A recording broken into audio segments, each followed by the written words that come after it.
করেছি, আমাকে আপনি ক্ষমা করে দেন। বলে চলো কাজের দরবারে যেতে হবে। এমন সময় ঘরের ভিতরে থেকে জনম দুঃখিনী মা কণ্ঠের আওয়াজ শুনতে পেরেছে। এবার ইমাম মালিক বলে আপনার নাম কি? আমার নাম ফারুক। আল্লাহু আকবার বলেন না। আমার নাম ফারুক। আমি আজ থেকে 27 বছর আগে আমার 4 মাসের অন্তঃসত্ত্বা বিবিকে তুইয়া আল্লাহ নবীর প্রেমে পড়িয়া ইসলামের জন্য, কোরআনের জন্য আমি তুর্কিস্তানে যুদ্ধের ময়দানে গিয়েছিলাম। যতদিন পর্যন্ত মুসলিম জাতি বিজয় হয় নাই, এই 27টা বছর লেগেছে মুসলমানদের জয় থেকে জয় ছিনায় আনতে। সুতরাং কোরআনের জয় হয়েছে এই 27টা বছর পরে। আমি ফারুক তুর্কিস্তানের আনাচে কানাচে অমুসলিমদের সঙ্গে যুদ্ধ করেছি, কত না কষ্ট করেছি। এখন দেশে ফিরে এসেছি, আমি এখন আমার বিবি বাচ্চাকে খুঁজতেছি। তোমরা বলতে পারোনি আমার বিবি বাচ্চার খবর জানুনি। ভিতর থেকে আওয়াজ আসলো, ভিতর থেকে জনম দুঃখিনী মা দৌড়ে এসে ডাকতে বলেন, রাবেয়া রে, তুই কার গায়ে হাত দিছিস, কার গলা ধরে রাখছিস? এ যে আর কেউ নয়, ইনি আমার কলিজার টুকরা স্বামী। রাবেয়া রে, ইনি হলো তোর জন্মদাতা পিতা ও মুসলমান হযরতে ফারুক। জোরে জোরে চিল্লা বলা যাবে না মারহাবা। সঙ্গে সঙ্গে ইমাম মালিকের উস্তাদ হযরতে রাবেয়া বাবার পায়ের মধ্যে পড়ে গেছে রে। যে মা জীবনে বেগানা মহিলা আর চেহারা বেগানা পুরুষের চেহারা দেখে নাই, যে মা স্বামীর জন্য চোখের পানি ছেড়ে ছেড়ে কাঁদতো, যে মা স্বামীর প্রেমে পাগল হয়ে আসিল, সেই মা জননী বাবার পরিচয় যখন দিছে, হযরতে রাবেয়া সঙ্গে সঙ্গে বাবার কদমের মধ্যে পড়ে চোখের পানি ছেড়ে কাঁদতে লাগলেন। ইমাম মালিক এসে বলে, হুজুর আপনার কাছে আমি ক্ষমা চাই, ইনি আমার উস্তাদ। সুবহানাল্লাহ বলেন না। ফারুক বলে, কি বলতে চান? কয়, হ্যাঁ আমি ইমাম মালিকের উস্তাদ। আমি ইমাম মালিকের উস্তাদ হলো হযরতে রাবিয়া। জোরে জোরে চিল্লায়া বলা যাবে না মারহাবা। স্ত্রী বলে, স্বামী রে, তোমার অপেক্ষা আমি 27টা বছর কাটাইলাম। এই সন্তানকে লালন পালন করতে যা তুমি 4000 দিরহাম দিয়া গিলা গো। এটা আমি খরচ করে পৃথিবীর জগৎ বিখ্যাত আল্লাহর মাহবুব বান্দা তোমার সন্তানকে আমি বানাইছি। এই জগতের বিখ্যাত আলেম, যিনি আলেম উস্তাদ, উস্তাদুল আলেম, যিনি হলো ইমাম মালিকের উস্তাদ। জোরে জোরে চিল্লায় বলা যাবে না মারহাবা। আরো জোরে বলেন। কই বিবি রে, তুমি বানাইছো আমার নবীর প্রেমিক, আর আমি আমার নবীর প্রেমে যুদ্ধ করেছি। এ মুসলমান, আজকে ফিলিস্তিনের জমিনে যুদ্ধ হয়, সন্তানের লাশ বাবার কাঁধে, বাবা কাঁদে লাশ কোলে লইয়া রে, মা কাঁদে সন্তানের লাশ বুকে নিয়া, বাবা সন্তান কাঁদে বাবার গোরস্থানে যাইয়া। মানুষের গণকবর দেয়া হয়।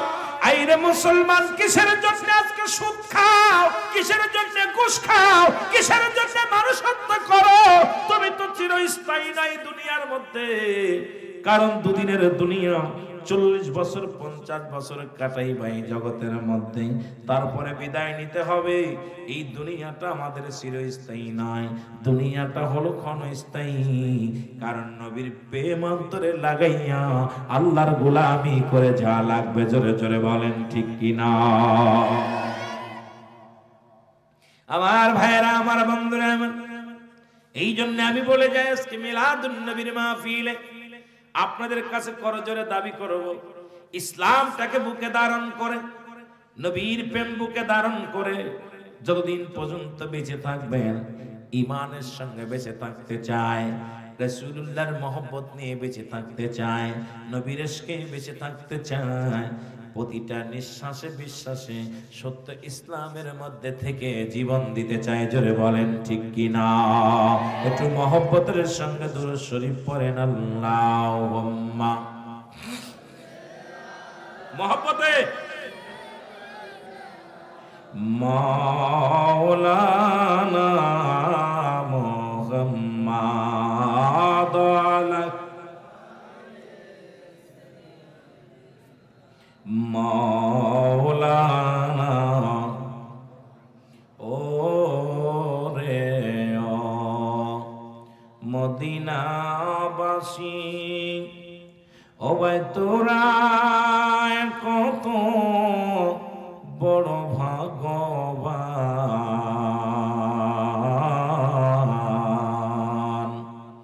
তোমাদের মাঝে আগমন করছেন দুজাহানের পয়গম্বর। আল্লাহুম্মা সাল্লি আলা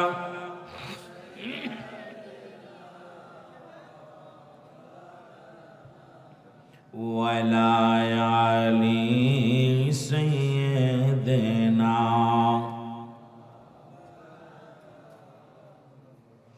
এ দুনিয়ার মুসলমান, আল্লাহকে চায় কি চায় না?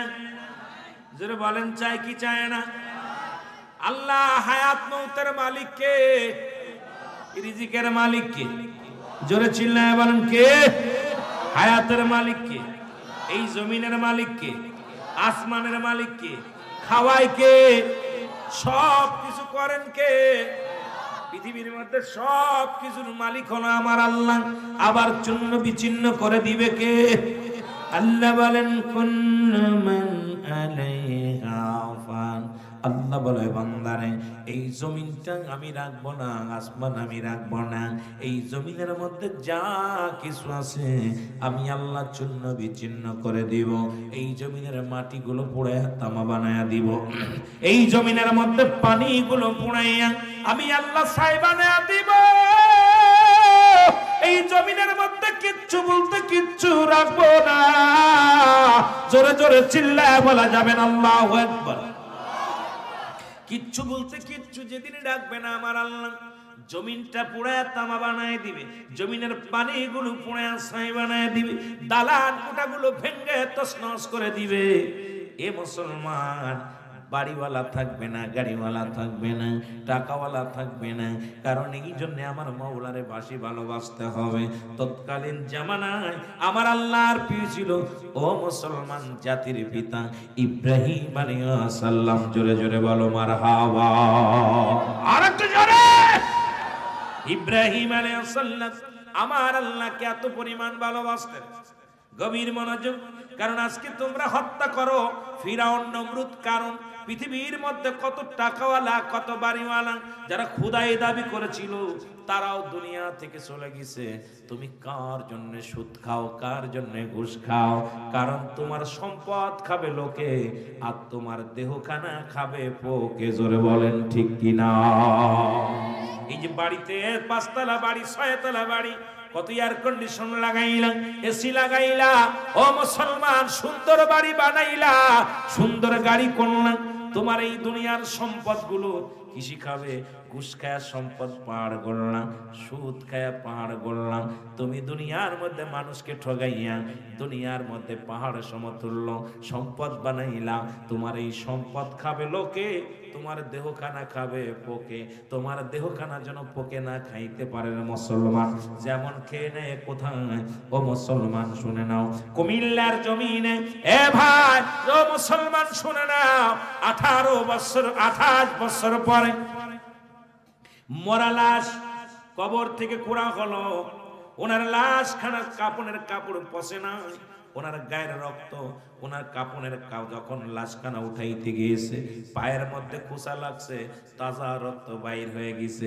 উনি ছিলেন মসজিদের ইমাম সাহেব, ওনার মুয়াজ্জিম সাহেব এখনো বেঁচে আছে, 107 বছর বয়স ওই ইমাম মুয়াজ্জিম সাহেবের। ওনাকে জিজ্ঞাসা করা হলো, ইমাম সাহেব এমন কি আমল করতো? ওই যে বললাম সূরা ইউনূসের মধ্যে আল্লাহ বলে, আলা সাবধান, ইন্না নিশ্চয়, আলা ইন্নাহু মিনাল্লাহি, আল্লাহর তরফ থেকে আল্লাহর মাহবুব বান্দা যারা হয়, লা নাই খাফুন, সতর্ক ভয়, ওলা যদি অবস্থান করে হুমদের উপরে, জানুন তাদের কোনো চিন্তা নাই, ভাবনা নাই। জোরে বলো মারহাবা, আর একটু জোরে জোরে চিল্লায় বলো মারহাবা। উনি বললেন, শোনো ভাই, উনি এমন একজন ইমাম ছিলেন, দুনিয়ার মধ্যে সদা সর্বদাই তাহাজ্জুদের নামাজ পড়তেন, ইবাদত বন্দেগী করতেন, রাত জাগিয়া জিকির করতেন। উনি কারোর বাড়ি দাওয়াত খাইতেন না। যদি কেউ জোরাজুরি করতেন, ওনার বাড়ি যদি একটা ডিম তৈরি করতো, অন্যের বাড়ি যে ডিম খাইতো, উনি যদি বাড়িতে গোশতের ব্যবস্থা করতো, অন্যের বাড়ি যে গোশত খাইতো। এমন ভাবে ইসলামের বিধান, ইসলামের নীতি মানত। আমরা এখন হারামখোর বান্দা, বক্তা মানুষ, বড় বড় ওয়াজ করি, আর যার বাড়ি পায় হারাম হালাল আর বুঝি না, বালা হইলে মজা মেরে খায়। জোরে বলেন ঠিক কিনা? ওনার ছেলেরা সাক্ষী দিলেন, বলেন, আমার বাবারে আমি কোনোদিন দেখি না আমার মুখ দিয়ে একটা ফাইসা কথা বলতে, কোনোদিন দেখি নাই বাবার নামাজ কাজা করতে, কোনোদিন দেখি নাই মানুষকে ধমক দিতে, মানুষকে কষ্ট দিতে। ও মুসলমান শুনে নাও, এতদিন পরে লাশ খানা কবর থেকে উত্তোলন করেছে, কবরের লাশের কোনো কাপড়ের কাপড় পচে নাই, লাশ পচে নাই, এমনকি ওই লাশ থেকে তাজা রক্ত বাইর হয়েছে। আমার আল্লাহর মাহবুব বান্দা হলে পারেন মুসলমান। এই জন্য দুনিয়ার সুদ ঘুষ খায়া জমি জমা করলা, সুদ খায়া বাড়ি করলা, সুদ খায়া গাড়ি করলা, ঘুষ খায়া জমি জমা করলা, সব কিছু খাবে লোকে, আর তোমার দেহখানা খাবে পোকে। তোমার দেহ যেন পোকে না খাইতে পারে, সেই আমলগুলো করার দরকার আছে কি না? আরো যারা বলেন আছে কি না? এই জন্য বাংলায় এটা প্রবাদ কয় যে তোমার সম্পদ খাবে লোকে, আর দেহ খাবে পোকে। দেহ খাবে কিসে? পোকায় খাবে, পোকায়। এমন দেহ করবেন, সাপ আপনার কবরে আইতে সাহস পাবে না, আগুন কবরে আসতে সাহস পাবে না, বিচ্ছু কবরে আসতে সাহস পাবে না। কারণ আল্লাহর ইমানদার বান্দা, আল্লাহর মুমিন বান্দা, আল্লাহওয়ালা বান্দা যখন মারা যায়, তার কবরে কিছু আসতে লাগলে অনুমতি লাগে। জোরে বলেন ঠিক কিনা? এমন দেহ করতে হবে। এখন আমরা হারামখোর বান্দা, কবরে শুয়ানোর পরপরই সাপ বিস্তয়া ধরবে। জোরে বলেন ঠিক কিনা? আমার ভাইরা, আমার বন্ধুরা, আমার আল্লাহর কেমন প্রিয় হবে হযরত ইব্রাহিম আলাইহিস সালাম, যিনি ছিলেন জাতির পিতা ইব্রাহিম আলাইহিস সালাম। বড় জোরে বলেন মারহাবা, আর একটু জোরে বলেন। আমার আল্লাহ তারে খলিলুল্লাহ বলে ডেকেছেন। ইব্রাহিম খলিলুল্লাহ, খলিল শব্দের অর্থ বন্ধু। আল্লাহর এমন মাহবুব বান্দা, এমন ভালো দোস্ত বানাইলেন আমার আল্লাহ। ইনি আমার আল্লাহর প্রেমে এমন ভাবে পড়লেন, আল্লাহ হযরত ইব্রাহিম আলাইহিস সালামকে ধন সম্পদ করে দিলেন, অনেক পরিমাণ সম্পদ বানায়া দিলেন, বাড়ি গাড়ির মালিক বানায়া দিলেন। ফেরেশতা জিবরিল আমিন বলে, আমার আল্লাহ, আমরা এত পূজা করি আপনার গো, আপনার এত ডাকি, তারপর আপনি ইব্রাহিম ইব্রাহিম ইব্রাহিম, ওই খলিলুল্লাহ খলিলুল্লাহ খলিলুল্লাহ। জোরে বলেন মারহাবা। আল্লাহ গো, আপনার এত বন্দেগী করি, আমাদের প্রতি এত টান নাই, কিন্তু মানব জাতির মধ্যে ইব্রাহিম নবীর প্রতি এত কেন টান? আল্লাহ বলে, ফেরেশতারা, আমার ইব্রাহিম প্রকৃত আমার ভালোবাসে, আমার ভালোবাসে আমার বন্ধু। দুনিয়ার কোন মুখাপেক্ষী নয়, একমাত্র আমার মুখাপেক্ষী হযরত ইব্রাহিম আলাইহিস সালাম। ফেরেশতা, আমার আল্লাহ এই দুনিয়ার সম্পত্তি পাওয়ার কারণে আপনারে ভালোবাসি ইব্রাহিম আলাইহিস সালাম। ইব্রাহিম থেকে সম্পত্তি ছিনায়া নাও, দেখবা কোনদিন তোমারে আর এত ভালোবাসবে না। আল্লাহ বলে, ফেরেশতারা, যাও ইব্রাহিমকে পরীক্ষা করো। আল্লাহু আকবার বলো না। কয়েকটা কথা বলে যায়, মুসলমানদের কান্ডা লাগায় শুনলাম। ইব্রাহিমকে পরীক্ষা করো। ফেরেশতা জিবরিল আমিন মানুষের সুরত ধরে চলে আসলেন। মারহাবা বলেন না। ফেরেশতা জিবরিল আমিন মানুষের সুরত ধরে চলে আসলেন। সুরত ধরে এসে বসলেন ইব্রাহিম আলাইহিস সালামের ঘরের দরজায় বসে জিকির করেন, সুবহানাল্লাহ আলহামদুলিল্লাহ লা ইলাহা, আরো জোরে সুবহানাল্লাহ লা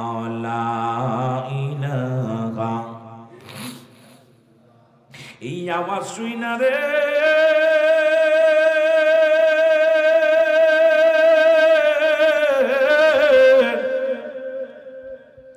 ইব্রাহিম নবী পাগল হইয়া ঘর ছাড়িয়ে এসে দেখে পথিক দরজার পাশে দাঁড়িয়ে আল্লাহর প্রশংসা করে গো। ইব্রাহিম আলাইহিস সালামকে দেখিয়া পথিক জিকির বন্ধ করে দিলেন। আল্লাহু আকবার বলো। জিকির বন্ধ করে দিলেন। ইব্রাহিম আলাইহিস সালাম কয় পথিক রে তুমি কেন জিকির বন্ধ করে দিলা? আল্লাহর প্রশংসা করো, জিকির করো। মারহাবা বলেন। আল্লাহর প্রশংসা করো, জিকির করো। পথিক বলে হুজুর আমি বিনা পারিশ্রমিক কোনো জিকির করি না, আমি শ্রম দিব, পারিশ্রমিক লাগবে। আপনি আমার জিকির শুনতে চান, ফিরি ফিরি জিকির আমি করব না, যদি আমাকে পারিশ্রমিক দেন তাহলে আমি জিকির শোনাবো। ইব্রাহিম আলাইহিস সালাম বলা পর এবার ফেরেশতা জিবরিল আমিন ডাকতে কয় হুজুর পারিশ্রমিক ছাড়া জিকির শোনাবো না। ইব্রাহিম নবী কয় ও পথিক তুমি কি চাও? যা চাবা তার বিনিময়ে আমি জিকির শুনতে চাই। ও আল্লাহর বান্দা দিলের কান্ডা লাগা শুনে নাও। পথিক ডাকতে বলে হুজুর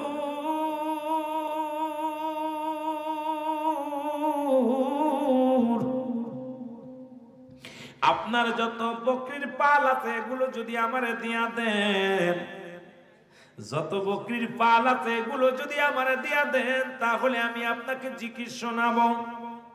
ইব্রাহিম আলাইহিস সালাম কও পথিক আমার যত বকরির পাল আছে সবগুলো আমি তোমারে দিয়ে দিলাম, বিনিময়ে তুমি আমারে জিকির শোনাও, আল্লাহর জিকির শোনাও। সঙ্গে সঙ্গে পথিক শুরু করছে সুবহানাল্লাহ আলহামদুলিল্লাহ লা ইলাহা মহব্বতে সুবহানাল্লাহ লা ইলাহা এরে লা ইলাহা ইল্লাল্লাহ লা ইলাহা ও মুহাম্মাদুর রাসূলুল্লাহ লা ইলাহা আর জোরে লা ইলাহা এরে লা ইলাহা ইল্লাল্লাহ লা ইলাহা ও মুহাম্মাদুর রাসূলুল্লাহ।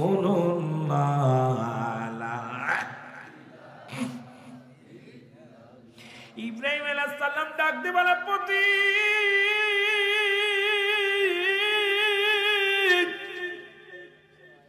কি জিকির শুনাইলা গো, আবার কেন তুমি জিকির বন্ধ করে দিলা? জিকির কর, জিকির কর। পথিক বলে হুজুর আমি বিনা পারিশ্রমিকে জিকির করি না। কয় বকরির পাল দিলাম তাও জিকির কেন বন্ধ হয়ে গেল? বলে হুজুর বকরি দিছেন তার বিনিময় আমি জিকির শুনাইছি, প্রশংসা শুনাইছি। ও আল্লাহর প্রেমিক শোন, আল্লাহর প্রেমিক যারা দুনিয়ার মুখাপেক্ষী নয় আল্লাহর মুখাপেক্ষী, জোরে বলেন ঠিক কি না? আজান বলে মসজিদ ছাড়ে না। আল্লাহর প্রেমিকেরা দেখা যায় মাহে রমজান মাসে না খায় রোজা রাখে। কত মানুষ টাকা পয়সা থাকতে ভালো খাবার খেয়ে রোজা রাখে না। কত মানুষ পানি খায় রোজা রাখে, চাউল খায় রোজা রাখে। কেন? আল্লাহর প্রেমে যে ব্যক্তি পড়ছে দুনিয়া তারে ধরতে পারে নাই, জোরে কোন ঠিক কিনা? দুনিয়া তারে ধরতে পারে নাই। আমার আল্লাহর প্রেমে মাশগুল হয়ে গেছে রে মুসলমান। পথিক জিকির কর, কয় হুজুর পারিশ্রমিক যদি দেন আমি আপনার জিকির শোনাতে পারি। কয় কি চায়? কয় আপনার যত গায় আছে, গাবি আছে, যত আপনার মেষ আছে এগুলো যদি আমারে দিয়া দেন তাহলে আমি আপনার জিকির শোনাবো। ইব্রাহিম আলাইহিস সালাম কার প্রতিক্রিয়া সব আমি দিয়ে দিলাম, তবু জিকির বন্ধ করিস না। আমার যত গাবি আছে, যত গায় আছে, যত মেষ আছে, আমি সব দিয়ে দিলাম। আল্লাহু আকবার বলেন। বিনিময়ে তুই আমার জিকির শোনা, আমার আল্লাহ জিকির শোনা রে, আল্লাহর প্রশংসা কর। সঙ্গে সঙ্গে প্রতীক ইব্রাহিম বাজানে জিবরিল আমিন আবার কি শুরু করে দিলেন জিকির, সুবহানাল্লাহ আলহামদুলিল্লাহ লা ইলাহা, আরো জোরে সুবহানাল্লাহ আলহামদুলিল্লাহ লা ইলাহা। এই হায়াতের মালিক তুই আল্লাহ, বল হায়াতের মালিক।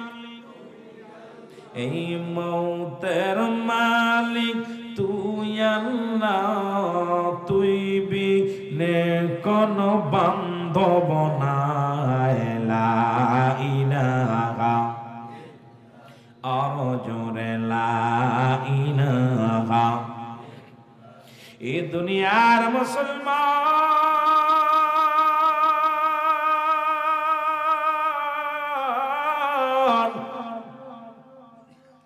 ইব্রাহিম আলাইহিস সালাম ডাক দে কয় প্রতিক্রিয়া জিকির কর, জিকির কর, জিকির বন্ধ করিস না।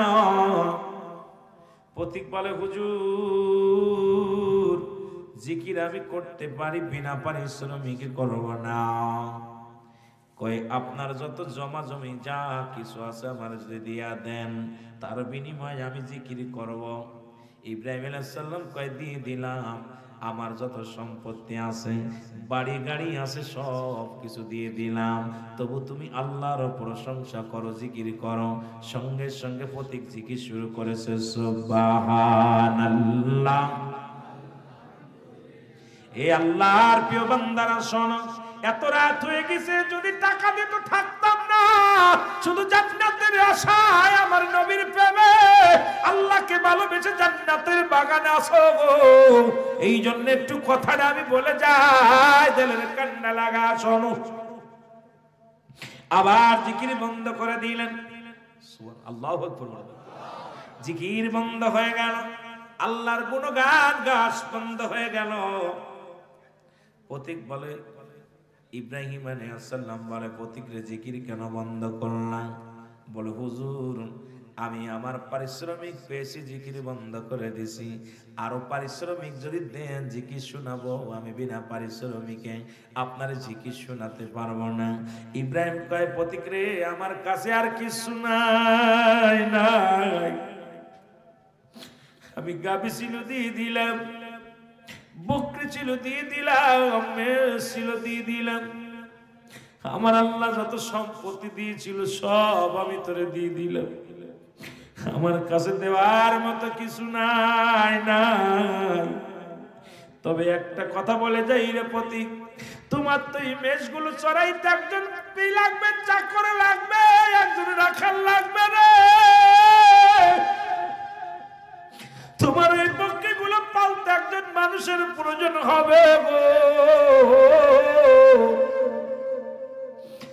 আমি ইব্রাহিম আলাইহিস সালাম তোমার চাকর হতে চাই, তোমার রাখাল হতে চাই, তোমার ওই বকরিগুলো আমি পেলে দেব, তোমার বকরিগুলো আমি লালন পালন করে দিব, বিনিময়ে তোমার কাছে খাইতে চাই না, একটা বেলা করে আমার শুধু জিকির শোনাবা, আমি বাড়ি চাই না, গাড়ি চাই না, সব তোমারে দিয়ে দিলাম, বিনিময়ে আমার একটি চাকর রাখবানি, চাকরনি রাখবানি। জিবরিল আমিন একটা চিৎকার মেরে বলে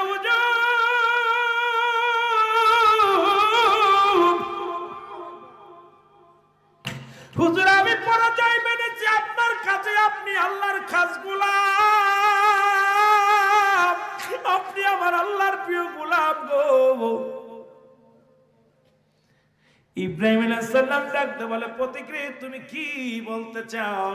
কয় হুজুর আমি কোন মানুষ নয়, আমি হলাম জিবরিল আমিন। আল্লাহু আকবার বলেন। আমি ফেরেশতা জিবরিল আমিন, আপনি ধন সম্পদ আমার বড় গুসা হয়েছিল, কারণ আমরা এত আল্লাহর নিকটবর্তী থাকি গো, আল্লাহকে এত ভালোবাসি, আল্লাহর গোলামি করি, কিন্তু সদা সর্বদাই শুধু আপনার প্রশংসা শুনি। এটা দেখে আমরা গুসা হয়েছিলাম, বলেছিলাম আপনি হয়তো দুনিয়ার সম্পদ পায়া আমার আল্লাহরে ভালোবাসেন, আর আমরা ফেরেশতা বিনা স্বার্থে ভালোবাসি, আপনি স্বার্থ পায়া ভালোবাসেন। আমার আল্লাহ কয় ফেরেশতারে খবর লও, এই দুনিয়ার মধ্যে আমার ইব্রাহিম দুনিয়ার মুখাপেক্ষী নয়, আমার ইব্রাহিম যে আমার পাগল, এই প্রমাণ করতে আইসিয়া আমি আপনার কাছে পরাজয় মেনে নিছি। আল্লাহর নবী গো, আমি জিবরিল আমিন আপনার কাছে ক্ষমা চাই। এই লন আপনার গাভীর পাল, এই লন আপনার মশির পাল, এই লন আপনার সম্পত্তি, আমার কিছু লাগবে না, কারণ আপনি যে আল্লাহর প্রিয় মাহবুবের বুঝতে কোনো বাকি নাই। ও দুনিয়ার মুসলমান শুনে নাও, এই জন্য যারা দুনিয়ার মুখাপেক্ষী দুনিয়া ধরলাম, এই দুনিয়া ছেড়ে দাও, দুনিয়া তোমাকে আঁকড়ে ধরবে গো। এই দুনিয়ার মোহে পড়িয়া নামাজ ছেড়ে দিলা, এই দুনিয়ার মোহে পড়িয়া রোজা ছেড়ে দিলা, এই দুনিয়ার মোহে পড়ে সুদ খাইলা, ঘুষ খাইলা, হারামখোর বান্দাগুলো দুনিয়ার মধ্যে জীবন যাপন করলা। এই দুনিয়া থেকে বিদায় নিতে হবে, একবার কেন চিন্তা করো না, এই দুনিয়ার মধ্যে কিচ্ছু নিয়ে কবরে যেতে পারবা না, কবর কাউকে ছাড়বে না, ওই মালাকুল মউত কাউকে ছাড়বে না, ওই মালাকুল মউত আজ হোক কাল হোক ধরবে, এর মধ্যে কোনো সন্দেহ নাই। জোরে বলেন ঠিক কি না? আর একটু জোরে বল আল্লাহু আকবার। এ দুনিয়ার মুসলমান, এই জন্য আমি আপনাদেরকে বলে যাই, ওই মালাকুল মউত যখন আসবে গো, এই দুনিয়ার কিছু নিয়ে যেতে পারবে না। কত টাকাওয়ালা বাড়িওয়ালা পড়ে থাকলো, মানুষের তিনটা বিপদ, নাম্বার 1 হলো মানুষের মরণ, নাম্বার 2 হলো কবর, নাম্বার 3 হলো কিয়ামতের ময়দান। এই মরণের পেয়ালা পান করতে হবে, এর মধ্যে কোনো সন্দেহ না। এই আমি চলে যাব, আমায় তোমরা ভুইলা যাইও না, আমি চলে যাব, ভুইলা যাইও না, আমার মরণ আসিবে কখন কেউ তো জানি না, আমার মরণ আসিবে। এই আমি চলে যাব, আমায় তোমরা ভুইলা যাইও না, আমি চলে যাব, আমার মরণ আসিবে কখন কেউ তো জানি না, আমার মরণ আসিবে। টাকা পয়সা দালান কোঠা যাহা করেছি, সব কিছু ফেলাইয়া আজি একাই চলেছি রে, আমি সব কিছু ফেলাইয়া আজি একাই চলেছি। আমি যাবার কালে ভেবে দেখি আমার কেহ নাই, আমি যাবার কালে ভেবে দেখি না, আমার মরণ আসিবে কখন কেউ তো জানি না, আমার মরণ আসিবে। এই দুনিয়ার মুসলমান,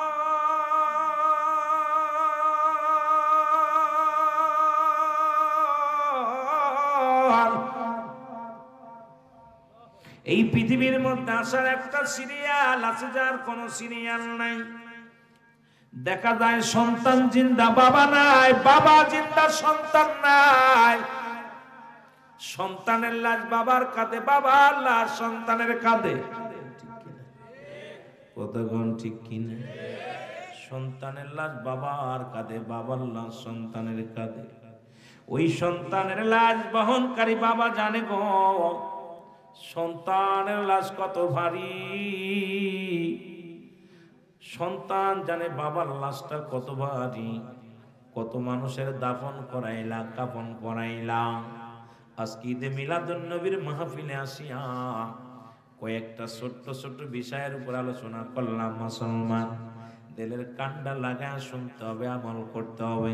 এই জন্য দুনিয়ার চাইতে আমার মাওলারে বেশি ভালোবাসতে হবে। আমার দাদু ভাইয়েরা শুনে নাও, শুনে নাও, এই দুনিয়া থেকে বিদায় হয়ে যেতে হবে। আল্লামা মুফতি আমজাদ আলী সাহেব একটা কিতাব লিখলো গো।